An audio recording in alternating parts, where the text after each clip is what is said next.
voilà mbokk yi asalaamaaleykum dellu siwaat nañu ci suñu émission bi nga xamee ne moo di jano bi yàlla dogal itam muy jàll ci synchronisation bi Sénégal gi yëpp wërngal kàpp tey ji ñu ñuy déglu fii ci Sud FM 98.5 fii ci Ndakaaru ñu toog nag ak tey koo xam ne kii moo di Saliou Keita defe naa ne kenn dootu ko présenté kenn ci réew mi d'abord mu yëngu ci wàllu politique jiite itam mu nekk directeur général bu CICES ñu xamoon ko bu baax tam ci wàllu yëngu-yëngu bi mu nekkee plateau xam nañu tamit demoon nga sax ci sa ay mbir xam nga da ngaa doy war jiite woon nga fi ay ambulant loo fi créé woon ne war nga fi ANPEJ quoi xam nga mën nañ ci ñëw voilà li ci wàllu emploi des jeunes et tout ça nit xam nañu tamit sax xam-xam màcc na ci wàllu marché étude des marchés yi parce que loolu ci nga jàng am nga ci ay lijaasa ci Paris en tout cas nekk nga nit koo xam ne kii wax dëgg yàlla bi ñu xoolee sa background am nga ay lijaasa yu bëree bëri ngay def politique bokk ci APR Saliou ñu ngi lay nuyu. maa ngi lay fay Maodo di la nuyu kilifa yi nga xam ne ni tey ñoom ngay liggéeyal fii si Sud FM di nuyu auditeurs ak auditrices yi nga xam ne ni sénégalais yi nga xam ne ni ñu ngi ñuy déglu mais également les étrangers fii si Ndakaaru si Sénégal mais également au niveau de la diaspora di wax ni am nañu mbégte ñëwaat si émission jano bi. d'accord Saliou Keita mbas mi fi mu toll ni affaire bi troisième vague bi moo jaaxal sax médecin yi en tant que homme politique bu en fait ban lecture nga ci am quoi sociologiquement sax laa bëgg a wax. waaw merci xam nga sociologiquement. La question elle est pertinente. ndaxte Covid bi amul réew bu am ci monde bi tey. boo xam ne ni tu n'es pas frappé par cette pandémie. Absolument. réewu Sénégal le 2 mars 2020. la ñu xam luy Covid premier cas bi am fii ci Sénégal. oui. ba mu amee. autorité yi. président de la République. son excellence le président Macky Sall. ak autorité sanitaire yi. jël nañu les devants. mettre nañu en place ay mesures yu am solo pour contenir virus bi ba nga xam ne ni tey Sénégal li mu mën a xam mooy première vague ak deuxième vague bi wax dëgg yàlla Sénégal placé nañ ko parmi les pays les premiers pays à l'échelle internationale. Là c'était le début quand même. ah oui non dafa am solo. mais pour le moment. waaw d'accord xam nga loolu dafa am solo moo tax tey pandémie bi tey c'est une affaire nationale c'est une affaire très sérieuse c'est pas une affaire seulement du gouvernement ce n'est pas une affaire seulement du président de la République Macky Sall ce n'est pas une affaire seulement du ministre Abdoulaye Diouf Sarr bi nga xam ne ni tey mi ngi def un excellent travail waaye nag Maodo xam nga li ma doon xaar mooy boo xoolee les politiques première vague bi surtout taxawaay biñ ci amoon société civile bi taxawaay biñ ci amoon wàññeeku na. mais c'est vrai parce que y a un problème de communication ci ni ñu gérer gestion bi et tout ça Sonko a dénoncé beaucoup de points récemment sur ay joxe ay chiffres et tout ça. xam nga tey.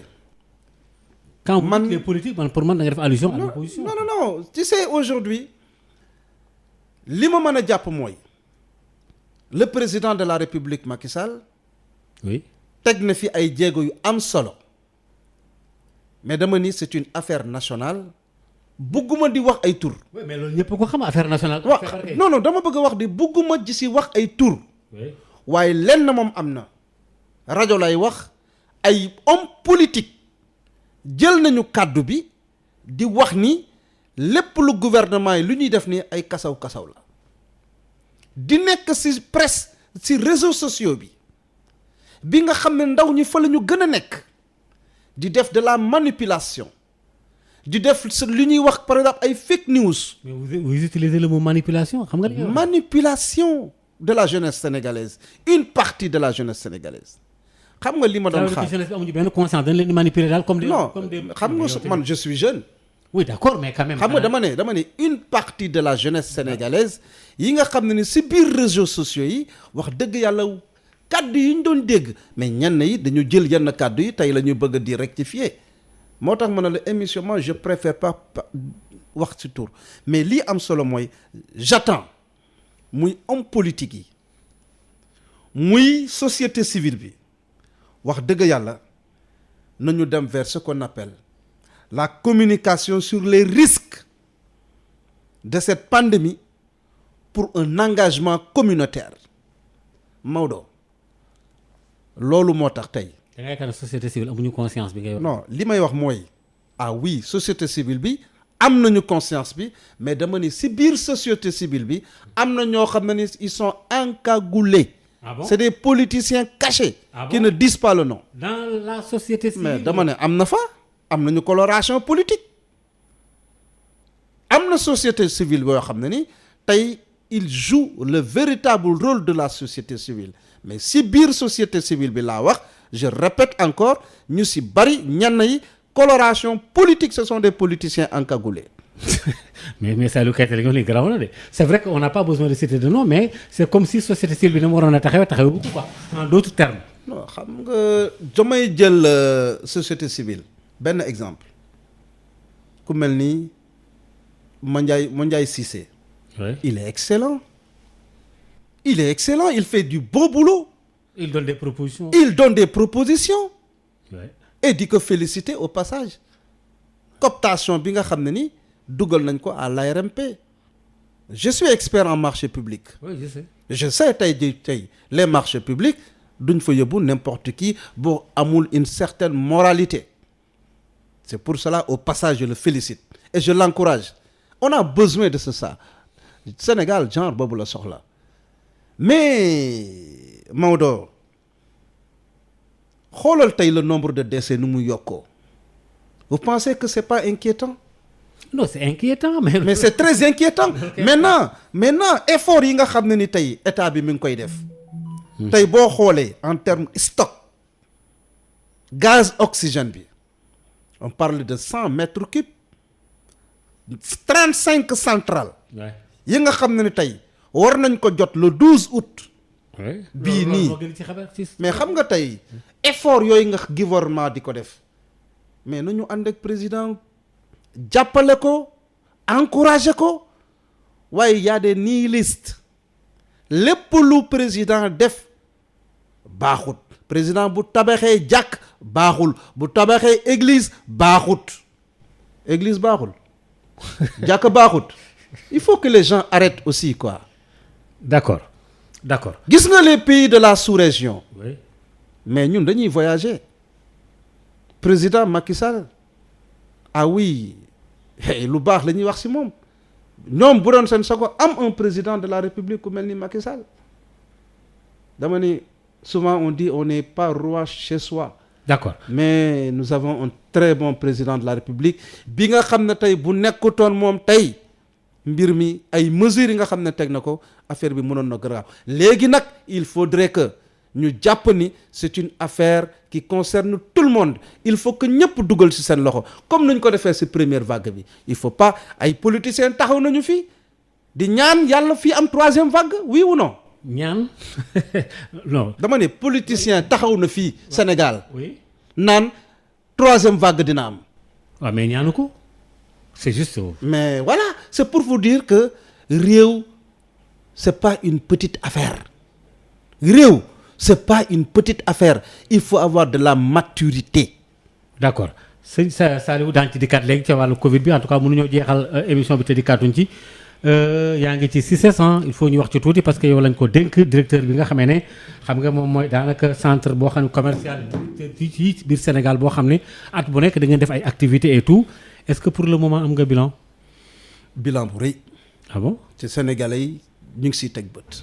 ah bon bi la fa léegi am nga bilan. xam nga mën naa ko wax parce que vous savez boo nekkee ndaw. malgré pandémie bi. dañuy si.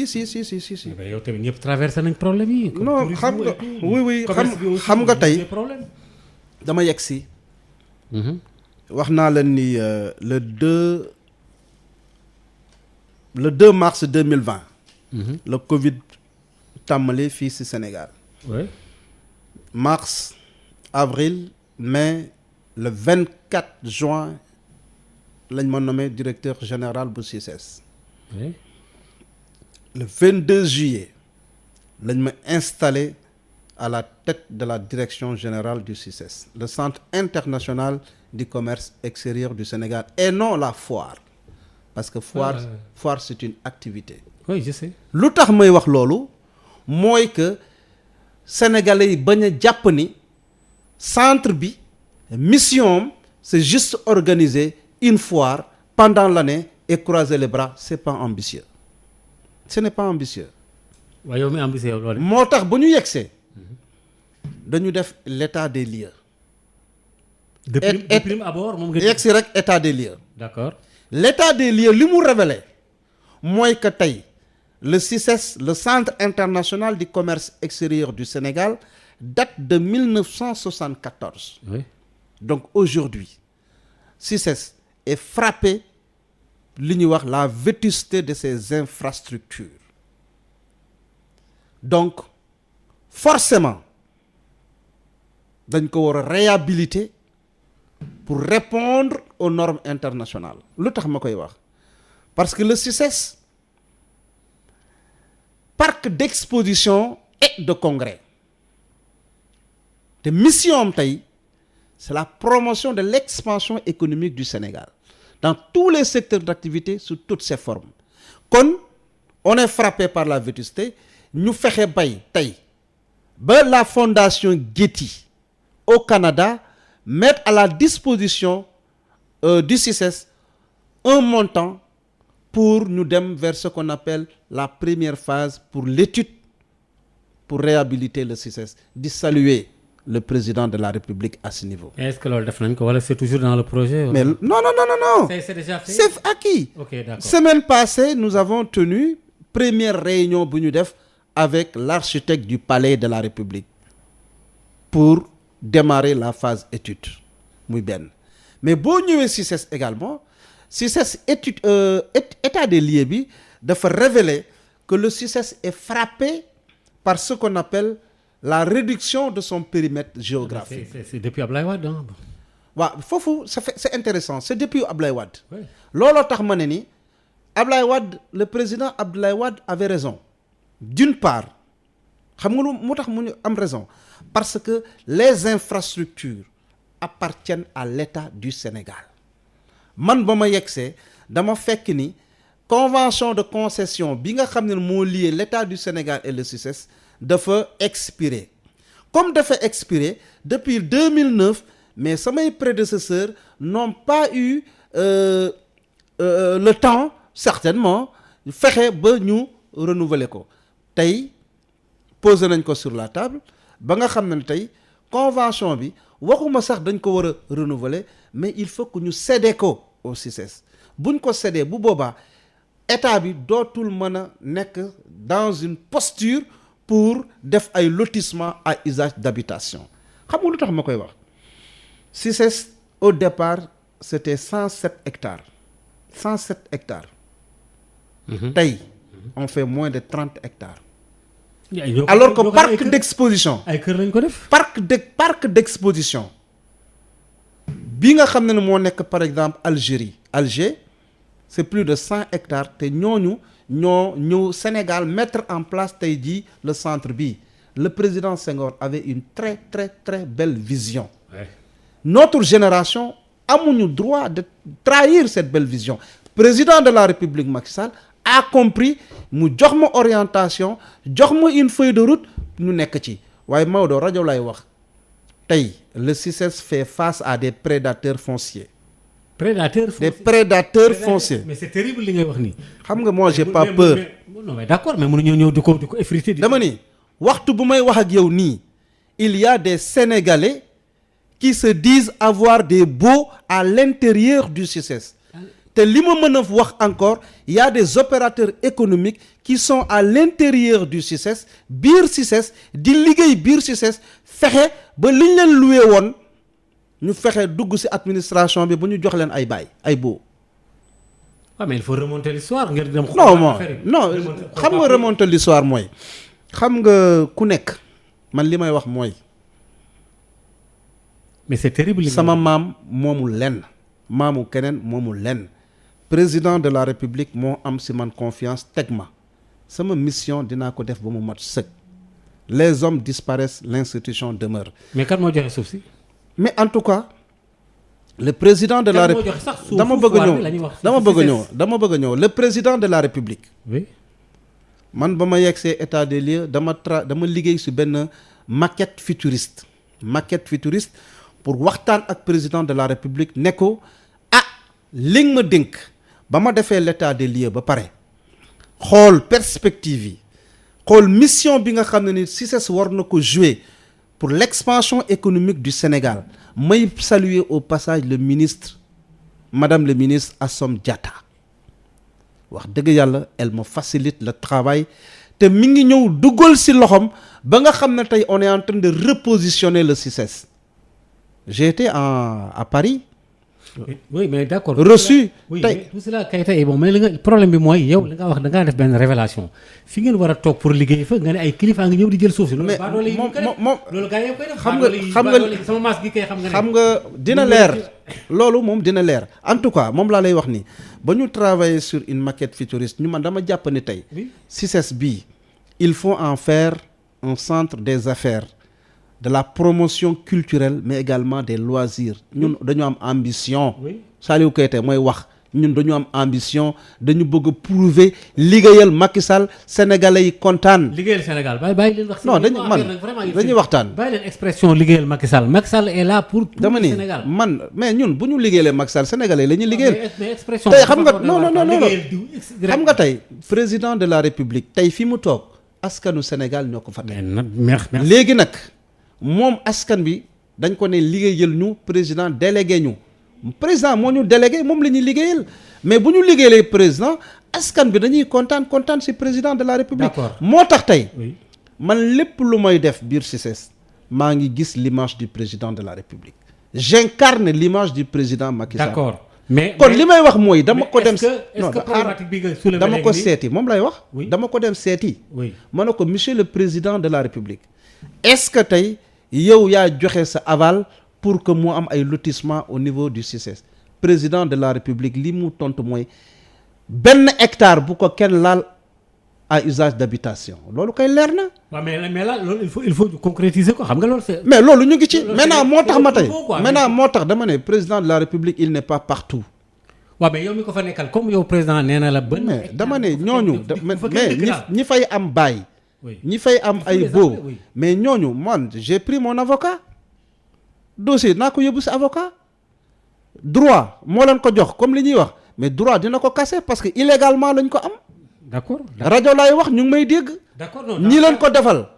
ñi leen ko defal. mais ñooñu on verra. voilà c'est ça le problème. on verra. très bien yaa ngi doog a wax nag ñi leen ko defal. c'est-à-dire on verra remonter comme li ma doon wax xool affaire yi mais kase ko jàmm na ñooy Sénégalais yi. mais c'est tout. xam nga moo tax tey. damay profiter di wax. gis nga le parking. parking fait partie des offres dans le cadre de l'événementiel parce que le CICES structure événementielle la tey président de la République lu muy organiser.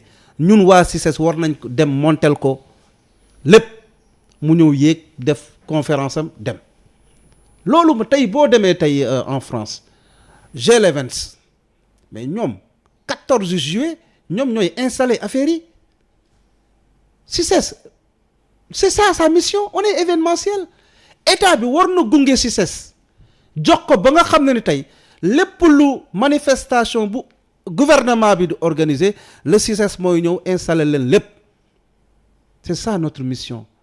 d'accord au-delà ñu organiser ay salons ay foires parce que matériel yooyu c'est important aussi pour ça on est événementiel moo tax tey ba ñu ñëwee jamonoy Covid la ñu installé mais dama ni ça fait 1 an que je suis au CICES événementiel lan la ñu wax les rassemblements ne sont pas permis n'est-ce pas.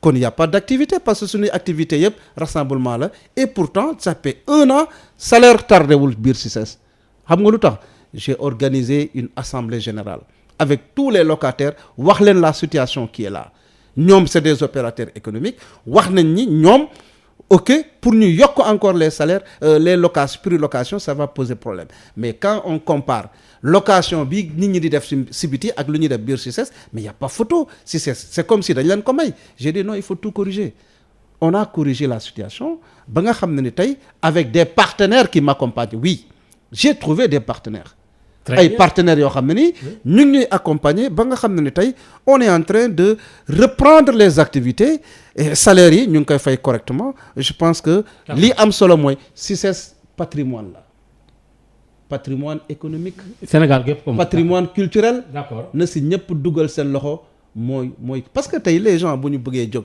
Maodo dafa bëgg a organiser dara damay dem hôtel parce que c'est le cadre qui attire les gens bien sûr. mais tey ba mu ñëwee organigramme bi sax dama ko xoolaat mettre en place benn direction bu ñuy wax direction du cadre de vie parce que bu fekkee da nga nekk événementiel tu reçois du monde le monde qui arrive il faut que mu trouver benn cadre bu convivial benn cadre bu rafet boo xam ne tey wax dëgg yàlla ils ont envie de revenir d'ici quelques jours encore dinañu inaugurer benn place bu am solo au niveau du CICES. d'accord xam li ma lay laaj sax ci CICES la bala maa dem ci wàllu politique CICES la bala maa dem ci wàllu politique bi mooy xëy na loolu sax du ci sa gestion ah mais dama lay laaj histoire bi est-ce que yow bi nga ñëwee wax nga ci wala nga bàyyi mu jàll parce que ki la fa jiitu woon monsieur Ndiaye amoon na benn moment foire bi am ay kii tàkkoon foofu quoi.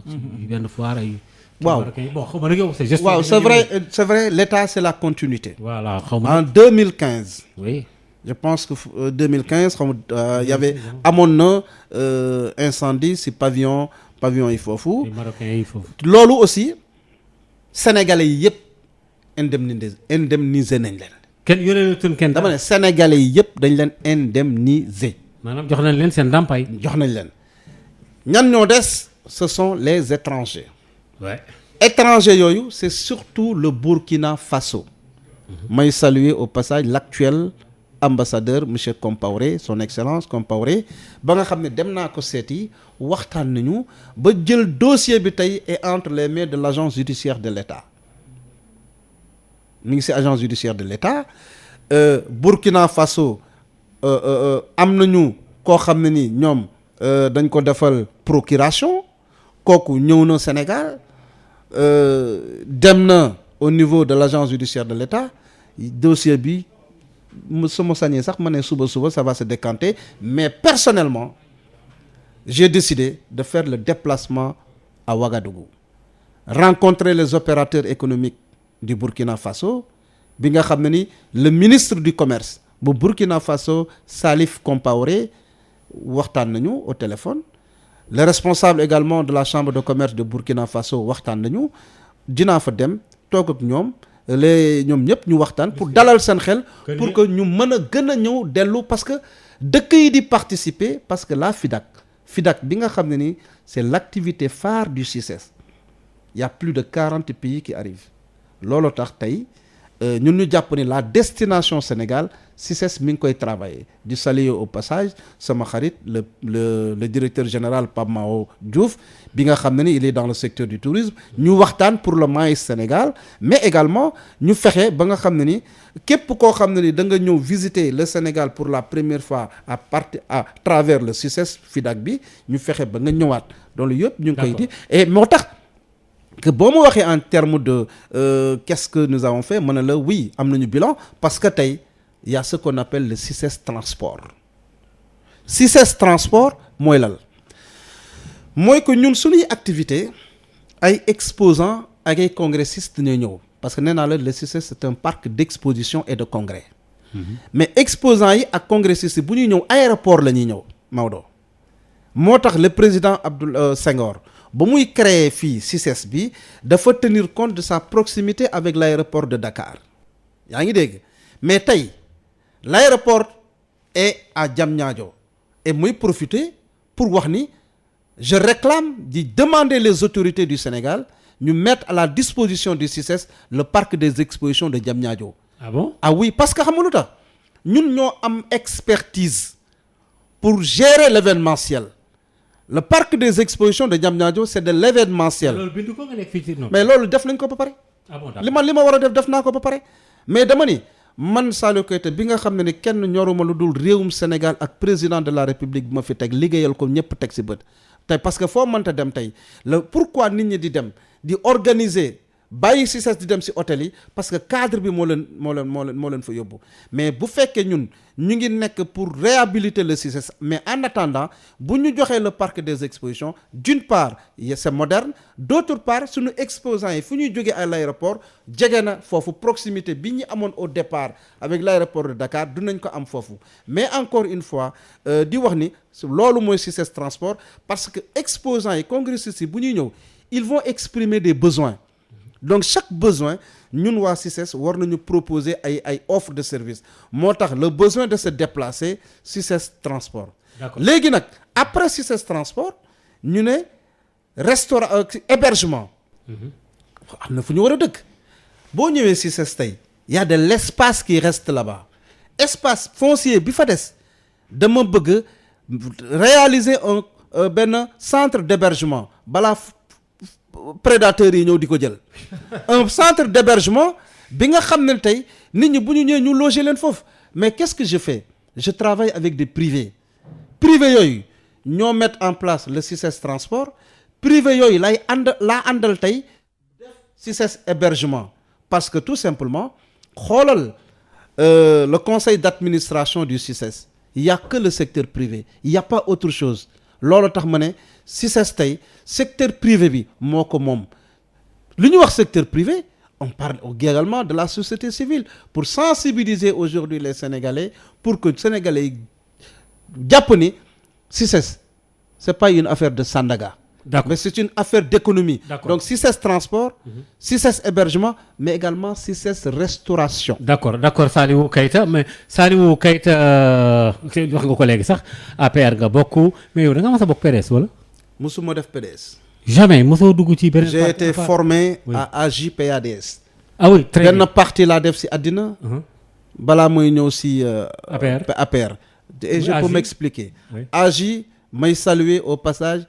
kii nga xam ne tey moo ma dugal ci politique docteur Cheikh Mbacké Lo sama mag suma xarit bi nga xam ne tey moom damaa dëkk biir rëbës laa dëkk ma waxtaan ma xool bëgg engagé wu pour régler les problèmes de ma localité ma ne il faut s'engager politiquement mais ñii nga xam ne ñoo fa nekkoon di def politique moom Cheikh Mbacké Lo moo ma doyoon ma ànd ak moom def ay jéego ak moom jamono yooyu nag yàlla boole mag président de la république Macky Sall may jaxasoo ak président de la république Macky Sall waaye moom dafa nekkoon PDS man nag dama jàpp ne ak nga engagement dafa war a ànd ak conviction. mais Macky Sall moo nekkoon PDS moom boobu. déedéet Macky Sall mi ngi woon PDS. man ma nekk AJ. AJ waaw justement parce que loolu. jaxasoo damay wax moom fa laay expliquer. Macky Sall ne woon na AJ loolu laa lay gën a fàttali. non man li ma bëgg wax li ma bëgg wax mooy ma may xam le président de la République Macky Sall. oui j'étais à AJ. je suis d'accord. nekk le responsable des jeunesses de Dakar. oui léegi nag man jaxasoo ak président de la République xam ay qualitéem vraiment c'est une personne pétrie de qualité. d'accord léegi nag. oui nangu ma ànd ak moom parce que PDS la nekk le PDS c'était pas ma vision ma toog nekk fi may nekk bés bi président Macky Sall génn PDS créé parti jour boobu laa bind sama lettre de démission parce que li mu sëq ak man sama ngor mayuma moom président Macky Sall am parti ma toog feneen. d'accord mais très bien Saliou Keita mais ma fàttali leen tamit ne li nga def daanaka loolu la Macky Sall def yéen a nuróole nekkoon na AJ ñëw PDS voilà jaar na AJ Macky Sall. xam naa oui absolument si très bien mais Dakar Plateau gii nga xam ne da nga ko bëgg a xëccoo ay kàngaam a nekk fa ci wàllu politique. man kàngaam la. waaw mais d'accord mais man ñoom it ay kàngaam la nangul. parce que Macky Sall moo ma formé politiquement. waaw mais je suis d'accord mais ñoom mais ñooñu ay mais yow Ndoye boobu c'est un grand kooku c'est un socialiste. bon am na ay ndomboy tànk et tout ça et puis Plateau Ba maa nga fa Cheikh Ba mi ngi foofu. Cheikh Ba il est de la Médina. de la Médina excusez-moi pas maa ngi jégalu Ndoye ma mag si ak mu yóbbale. Ndoye mi ngi Plateau. Cheikh Ba il est de la Médina. Guèye le porte-parole du gouvernement sa kii waa ji. Seydou Guèye sama xarit sa xarit mi ngi ci gox yooyu. Cheikh Ba sama xarit Cheikh Ba ci di yëngal. yow looy doyee Dakar Plateau ci local yi. merci wax nga question bu am solo. xam nga Dakar Plateau la juddoo. Dakar Plateau la yeroo. Dakar Plateau population Dakar Plateau ñoo téye sama loxo yóbbu ma école. Dakar Plateau l'a participé les mouvements associatifs. Dakar Plateau l'a capitalisé beaucoup d'expérience. yaakaar nga ne c'est une raison d'attaquer pour prendre la mairie. Non, moi je n'attaque personne. Sama politique sama engagement politique kenn du dégg Salihou Keita saaga nit manqué respect nit ki nga tudd tey muy Aliou Ndoye c'est mon grand frère du sama xarit mais c'est mon grand frère seq nañu jàmm.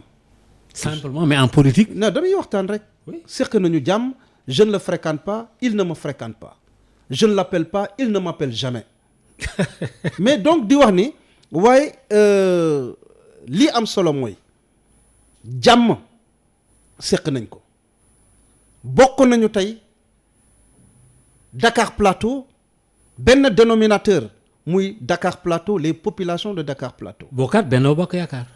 Benno Bokk Yaakaar waaye bokkuñu parti. naturellement oui. bokkuñu parti il est du parti socialiste je suis de l'Alliance pour la République ànd boo gis bu neexee ñu ànd bu neexee ñu tasaaroo te politique c'est des circonstances c'est des moments. oui considérant oui. les circonstances et les moments. tey Salihou Keita je ne dois pas croiser mes bras parce que tout simplement on est avec le maire de Dakar Plateau aujourd'hui il est bien positionné je croise les bras pour lui laisser le terrain politique demain s'il y a cassure il y a problème bu boobaa qu'est-ce que je vais dire à mon parti. mais man pour man li gars yi jàpp moom mooy boo bëggee dem xëccoo ji ak Aliou Ndoye. non xëccoowuñu bu leen ko gisee noonu. non pas au dama ni tey on est en démocratie. waaw doo ma déglu maa gën a. dama xam ne la xëccoo bi waxuma xëccoo nii kenn ku nekk di coow. mais dama ne boo soxlaa pour xëcc maire bu plateau. c'est parce que bilan ak li mu def doyu la c'est très simple. xam nga je prends benn exemple. oui c'est très simple. boo xoolee ñi fi jaar Dakar Plateau en tant que maire fekkee naa bari. parce que on ne peut pas booy waxu décentralisation. déjà 1972. ba nga xam ne jamonoy communauté rurale la ñu ñëw 96 bi nga xam ne ñun moo ñu intéressé où il y avait la régionalisation. il y avait la ñu am les transferts de compétences. mais tey les compétences qui sont transférées aux collectivités territoriales. Dakar Plateau c'est la capitale de la capitale. c'est la commune la plus riche. ah bon. ah oui mais boo xoolee en termes de ratio. réalisation yi nga xam ne ni am na en tenant compte du temps ce que j'ai vu à Dakar Plateau la moyenne elle est là on peut dire 10 sur 20 et on peut faire encore ah oui c'est ça que je dis parce que lu tax j'ai dit ñi fi jaar yëpp gis naa li ñu liggéey mais Aliou Ndoye dire qu'il a fait un mauvais travail c'est faux oui mais on peut faire mieux xam nga lu tax ma ne on peut faire mieux parce que je suis né à Dakar Plateau man juddoowuma feneen. waaw d'accord mais dañuy waxtaan. mais justement je suis né à Dakar Plateau c'est important li ma lay wax noonu. je suis né à Dakar Plateau grandi à Dakar Plateau je connais tous les quartiers et tous les problèmes de Dakar Plateau parce que dama jaxasoo ak nit ñi mais tey bu fekkee tey. lan moo motivé sa candidat. le président de la République nekk sama mentor. oui. dénk ma ay ndombal tànk ay responsabilités. cela n'a rien à voir ak nga dem. ba nga xam ne tey j'ai capitalisé de l'expérience yaakaar naa ne tey di kenn waruma jiitu d'abord pour les populations de Dakar Plateau ba nga xam ne les grands projets du chef de l'État fexe ba matérialiser ko à la base. ba nga xam ne ni plateau. kon yow loolu moo la motiver loolu kese parce que tout simplement Macky Sall jox na la ay kii am nga xam-xam léegi am nga capitaliser nga comme ni ko ay expérience yooyu. mais te attaque la bu dem jëli mais loolu. non l'engagement yow mënoo ne man doomu quartier bi la non moom laa lay wax ni dama ni l'engagement politique est d'abord local. waaw d'accord mais loolu rek la c'est local mais Macky Sall kay li mu la jox bokkul ak dara ay non dama ni xam nga tey xam nga président dama wax ni tey président de la République di ko remercier au passage ba nga xam ne ni tey am na si man wóolute dénk na ma ay responsabilités yi nga xam ne tey tax na ma capitaliser de l'expérience. Je suis d'accord. expérience boobu nag. mais wóolu war naa ko wàcce à la base ba sama gox gis ci seen bopp. moo loolu tax rek laa la wax. waaw moo tax wóolu Alioune Ndoye.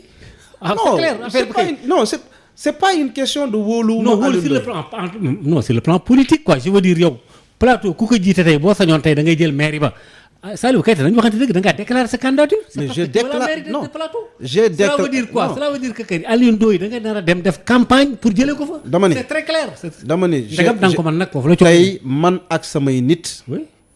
nous avons posé notre candidature en tant que Alliance pour la République li ñu war a def politiquement sur le terrain incha allah dinañ ko def.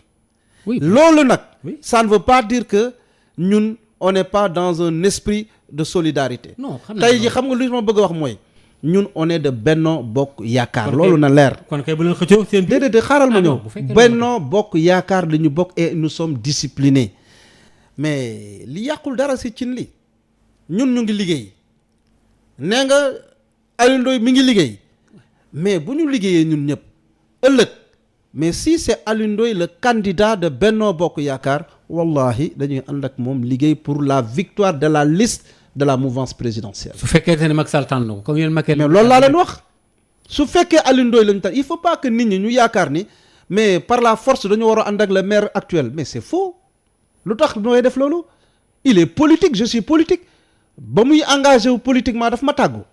oui li tax su ma bëggee loolu d'accord nañ ci loolu. ba may engagé wu politique dama ko tàggu. loolu mais bokkuñu parti ñoo bokk coalition la coalition politique c'est une question de circonstances et d'intérêt. loolu moom on est en politique 100% la ci maintenant j'ai le droit mais j'ai le droit d'occuper le terrain wax sama ambition pour Dakar Plateau man j'ai présenté hier un programme sociétal tëbbuma rek wax ni damay ñëw tey boo xoolee Dakar Plateau tu prends la forme pyramidale de la population de Dakar Plateau il y a beaucoup de jeunes qui chôment il y a beaucoup de femmes qui chôment et pourtant Dakar Plateau c'est des potentialités extraordinaires en termes d'insertion des jeunes moo tax ci biir programme bi on va mettre l'accent sur l'entrepreneuriat parce que Dakar Plateau combien de gens entrent Dakar Plateau tous les jours mais en termes sur le marché du commerce le marché de la restauration c'est des niches d'emploi benn boobu rek ñaaral aussi Dakar Plateau boo ñëwee lii njëkk attirer sa attention c'est le cadre de vie l'occupation anarchique illégale de la voie publique qu'est-ce qu'il faut il faut trouver des solutions je suis l'ancien DG de l'ANAMA agence bi nga xam ne ni moo doon toppatoo les marchands ambulants c'est pour cela tey jii ma jàpp ne tey il nous faut des complexes commerciaux communaux xam nga yi nga xam ne ni c'est la commune qui réalise ça et puis libérer la voie très publique bien xam nga lan moo ma jaaxal ci waa APR yi waxuma Benno Bokk Yaakaar de waa APR yi waaw yéen fu waa Benno Bokk Yaakaar samp ndëndëm pour am foofa dem ngeen ne en tout cas ñun tamit ci la ñu bokk. non moi en attendant moi je ne suis pas dans ça écoutez je ne suis pas dans ça Kaffrine dafa jël doon des exemples. non man Abdoulaye Wilane ak Sow gis nga Abdoulaye Wilane parti socialiste la nekk. xam nga Abdoulaye Sow mi ngi APR samp na ndëndëm Dakar Plateau Alioune Ndoye PS la nekk waa APR fekk nañ ko pour xëccoog ñoom. lenn daal Maodo yeneen yeeg yeneen Maodo tey les relations bi nga xam ne ni am na diggante le parti socialiste et l'Alliance pour la République vraiment alhamdoulilah. alliance li politique rek. le président Macky Sall et la présidente Aminata Mbengue Ndiaye ça se passe très bien il faut pas que nit ñi di indi ay problèmes yaakaar ne ñam par on n'a pas de problème. on est en démocratie maintenant dañu wax ni élection locale la ñu jëm mais ku nekk bu la neexee def sa déclaration bu la neexee nga bañ a def déclaration occuper le terrain. oui. tu as vu. oui. je suis d'accord. mais dama wax ni quel que soit ñun li ñu def. bu subaa bu ñu jàppee ni pour l'intérêt de la mouvance présidentielle telle personne mooy candidat en dehors de l'APR dama ni dinañu ànd ak nit kooku liggéeyal ko pour liste bi jàll la personne n'est pas importante mais nit ñi aussi nañu gore ëllëg bu ñu jàppee ni Saliou Keita moo war a nekk la tête de la liste bu mouvance présidentielle à Dakar Plateau nañ ma ànd ak man jàppale ma aussi. nga reyante ji wuti mairie ba. mais pourquoi pas. très bien mais parce que boo xoolee Dakar Plateau. oui. et c'est Benno Bokk Yaakaar moo fa ne y a pas autre chose waaw yéen waaw. voilà y a pas kenn opposé wu leen. non y a pas d'opposition là-bas. y a ah bon pas. Saliou Keita d'accord léegi Saliou est-ce que d'accord nga ci bon parce que les responsabilités sont partagées parce que opposition bi dafa am lu ñu doon véhiculer doon ko sànniwaale ci xeer yi ci Covid bi même les Sénégalais lambda gars yi dañ koy waxaale. ne yéen kët yéen a fi propagé virus bi. wax yu yàqu la quoi. ah wax yàqu la yéen a fi dem Matam xam nga tey nangam regroupé fee xam nga tey wax ni président de la République Macky Sall moo propagé moo nekk à l'origine également du troisième vague c'est faux mais partout on parle de troisième vague de quatrième vague il faut que les gens soient sérieux. mais amuñu ko woon non dama ne il faut mais pourquoi le Sénégal soit épargné Chine dugg nañ ci quatrième vague xaw ma troisième vague moo tax ma wax la ni il faut que gars yi ñu bàyyi faire de la politique politicienne ñoo xam ne tey boo tabaxee jàkk ñu ne baaxut boo tabaxee église ñu ne baaxut te ñoom tabaxuñu dara. parce que nekkuñu ci pouvoir bi. mu ne. nekkuñu ci pouvoir bi. waaw mais y a des gens de la société civile nekkuñu pouvoir et pourtant ñu ngi def lu baax boo amul nga wax lu baax defoo mais waxal lu baax waaye lu baax doo ko wax mukk fitna rek nekk ci réseaux sociaux yi di taal affaire yi rek c'est pour cela tey Maodo damay saluer vraiment la visite du président de la République visite surprise yi nga xam ne def na ko au niveau des CTE pour dem gisal boppam. c'est son rôle c'est son rôle. ah oui c'est son rôle. kon kay jeex na.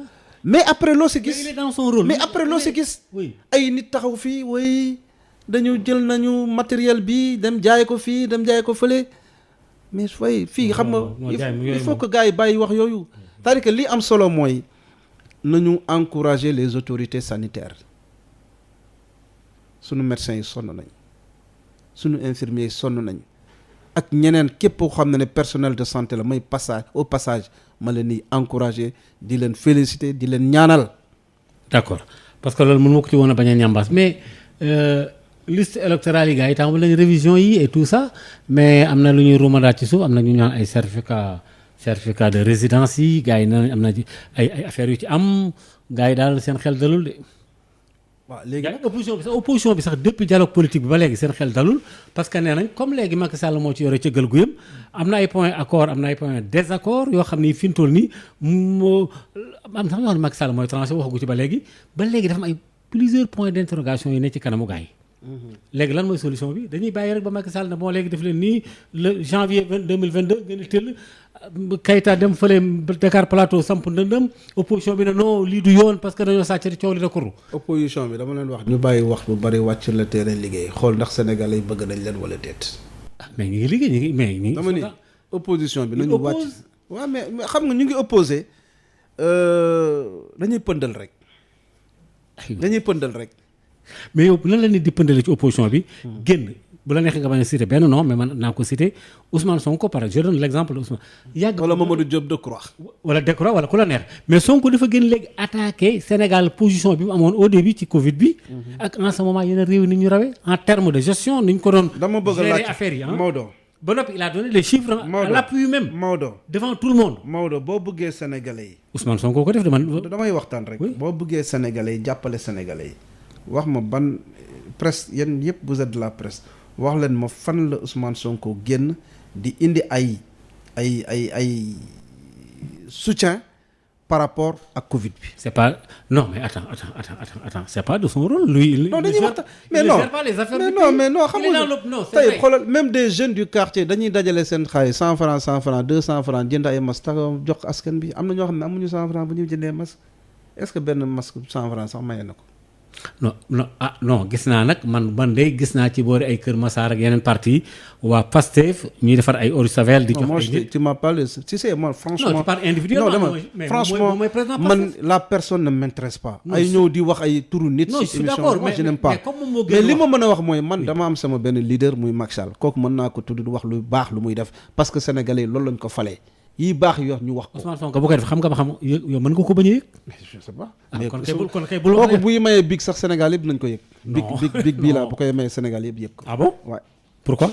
mais wax la ko yàlla may nga wax rek. il n'a pas désiré. mais déglu naa Moustapha Diakhaté. fii ak benn émission non benn émission yàggul. oui wax na ko fii sax barki démb wax na fi. loolu dama ko mënut a wax si rajo rek. waaye lenn daal mooy wax man sama président Macky Sall lu mu la wax tey suba mi ngi. mais mën na la wax dara ba wax waxee na. waaw fan ma waxee. aywa Macky Sall ñaata. président Macky Sall non dama. Saliou Keita mën ngaa toog fii ci rajo Sud FM bu ngand bi mar d'état macha allah di wax naan Macky Sall mos a dafa waxee. xam nga lu may wax mooy tey président Macky Sall dafay wax nii mu ne lii big bii bu ngoonee war nañ def lii war nañ def lii mais dafa am ku muy confier les responsabilités. tâche bi am na ku mu koy confier mais ki mu confier tâche bi tey moo tax tey jii moi je dis aux gens képp ku président Macky Sall jël décret defal la tu incarnes l'image du président te lii nga war a def président vraiment mooy gàddu lépp tey directeur général wala ministre bu def naka su dul noonu mais kenn du ko tudd président Macky Sall la ñu tudd c'est pour cela tey ma wax la ni man de ki ma xam yaakaar naa ni tey il est constant te la constance est très importante en politique. Par rapport à quoi? Constance par rapport à quoi? Constance par rapport à quoi? Ah, mais par rapport ak li ngay wax nii lu mu la wax de wax moom la lay wax nga naan may wax waxeet. loolu sax tontu damay bàyyi Sénégal yi. non Saliou loolu damay bàyyi Sénégal yi ñu àtte. comme yow nangu nga ne Macky Sall du def wax waxeet. du ma dugg ci détails yi du ma ci dugg man kay noppi na non attends président Macky Sall aussi du yàlla ah. mais je sais que du yàlla. kooku mais li ma mën a wax mooy nit ki lu mu la wax daaw boo ñëwee il te dit la même chose moo tax tey jii man je pense que lii am solo Maodo mooy moom depuis mu nekk à la tête de ce pays jéego yi nga xam ne def na ko mais buñ ko bëggee lim yow pour yow tout est positif quoi yow. non tout n'est pas positif am na yoo xam ne doxul président de la République tey jii man maa ngi koy ñaan stade Assane Diouf.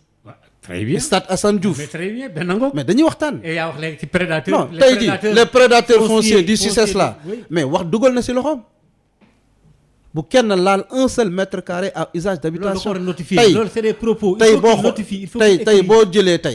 boo jëlee tey man sama programme par rapport à Dakar Plateau. Oui. J'ai dit il faut faire du stade Assane Diouf un complexe sportif polyvalent. pour la jeunesse de Dakar Plateau. saa yow bëri xanaa da nga am ay contacts déjà. ak maa ko bëri leen. mais kooku c'est un travail. kooku c'est pas petit. xam nga quand tu as une vision politique il faut se donner les moyens de la matérialiser c'est tout. tu as un programme réalisable programme boo xam ne ni wóor na la lii boo ko waxee di nga ko def mais tu vas chercher les moyens. avec les relations les partenaires. moo tax tey jii mën a la man je remercie le président de la République moo tax lépp loo xam ne mën naa ko def ba askanu Dakar Plateau yi nga xam ne bokk nañ ci ñi fal président de la République Macky Sall ma fexe ba ànd ak Macky Sall gunge ko ci grand projet mi mu am ci satisfaction et population Dakar Plateau gis ci seen bopp man loolu laa gëm. yow daal yow tu es là pour Macky quoi yow. man Macky ak Dakar Plateau gëwuma leneen Macky. su ma waxee Macky président Macky c'est le Sénégal laa gëm ak Dakar Plateau l'engagement politique c'est d'abord local. nan nga gisee avenir u Benno Bokk Yaakaar waxuma local yi de mais présidentiel. dans l'histoire politique. Oui. du monde benn coalition n'a existé autant depuis 2012 Benno Bokk Yaakaar existe musul am te gëm naa ni le président de la République Macky Sall li mu wax gagner ensemble. gouverner ensemble leelu tasaaroo buy am du jóge ci moom mais yaa tey jii boo xoolee tey y a beaucoup de camarades yoo xam ne ni ils sont chez nous mais dañuy am ay comportement yoo xam ne ni bu ñu xooloon ci ñoom rek mais Benno tas na mais heureusement que Benno ay kàngam auteur voilà tey boo xoolee parti yi nga xam ne ñoo nekk Benno mais ñooñu Sénégal moo leen ñor mais pas ay histoire de parti clivage de parti dañ ko dépassé donc loolu am na solo donc di wax ni tey ñun Benno on n'a pas de problème. non mais c'est pour cela mën a wax ne mais non bon gros sama question parce que man je parle de 2024 ak élection yi ñu dégg. il y aura aucun problème mais politique la ñu nekk xam nga politique aussi rapport de force la quoi. Oui. Politique rapport de force la et ça veut dire t'as pas de force tu te mets à côté mais rapport de force la mais après on est des gentlemen aussi. ok on est des gentlemen politiques. moo tax mën na la tey. man li ma war a def dinaa ko def yàlla bu nammee ni Saliou Keita mooy nekk le prochain maire de Dakar Plateau benn mbindeef mënu ci dara. évidemment mais jàpp naa ne aussi en tant que militant discipliné man maa samp Alliance pour la République à Dakar Plateau. ah bon ah oui jamono yi désert politique laay wax personne n'osait ba mu tàngee personne n'osait aller avec le président Macky Sall man maa ko samp Dakar Plateau donc tey bu ma gisee ñëpp ñëw je suis content donc parti bi di exister continuer exister à Dakar Plateau sama ndam la donc bu waxee tey jii man on m'a traité de fou ba may ànd ak président Macky Sall mais ñi ma doon traité de fou ñu bari dugg nañ si biir parti bi ñii ñu ngi si mouvance présidentielle bi teraanga am nañ ko si mais loolu c'est leur chance c'est normal mais di wax ni encore une fois ñun Benno Bokk Yaakaar bu Dakar Plateau on n'a pas de problème. D'accord mais chacun est dans son parti. D'accord liggéey au moment venu dinañu xool qui est la meilleure candidat qui est le meilleur candidat et man jàpp naa ne man Saliou Keita je peux être le candidat de la jeunesse le candidat de l'espoir.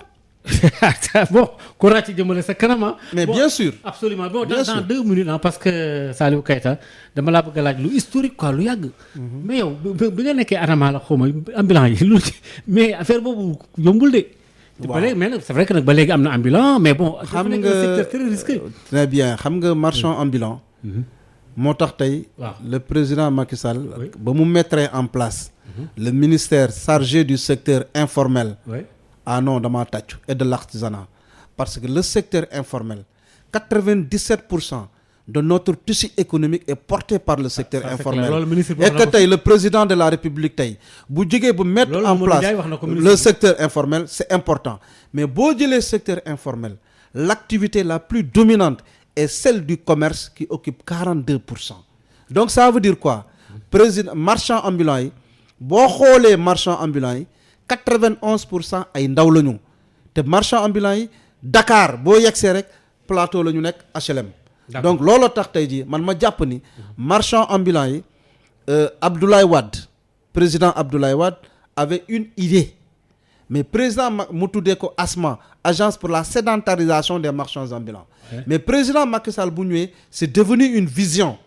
Agence nationale d'appui aux marchands ambulants mu nekk loo xam ne c'est transversal. D'accord. Approche holistique pour régler le problème des marchands ambulants. C'est pour cela tey jii man ma jàpp ni il faut que les collectivités locales territoriales yi nga xam ne ni des villes qui sont frappées par l'occupation illégale et anarchique il faut que ñoom ñëpp ñu dem dans une logique de mettre en place ay complexes commerciaux dem sensibiliser les marchands ambulants waxtaan ak ñoom et non par la répression fexe bu ñu libérer la voie publique dugg ci biir complexes commerciaux communaux yi et que maintenant ñu jox leen ay numéro d'identification permanent yi wane ni tey am na ku toogoon fii dindi nañ ko dem nañu feneen keneen warul fa toog parce que nit ki boo ko bàyyee mu toog ci mbedd bi bu yàggee dafay nekk une légitimité sociale boo ko bëggee dindi te joxoo ko leneen ci posera problème. D'accord Saliou jërëjëf Saliou Keita ñu ngi lay sant bu baax a baax di la gërëm vraiment ak sa disponibilité ndax wax dëgg yàlla bàyyi nga sa lépp ñëw.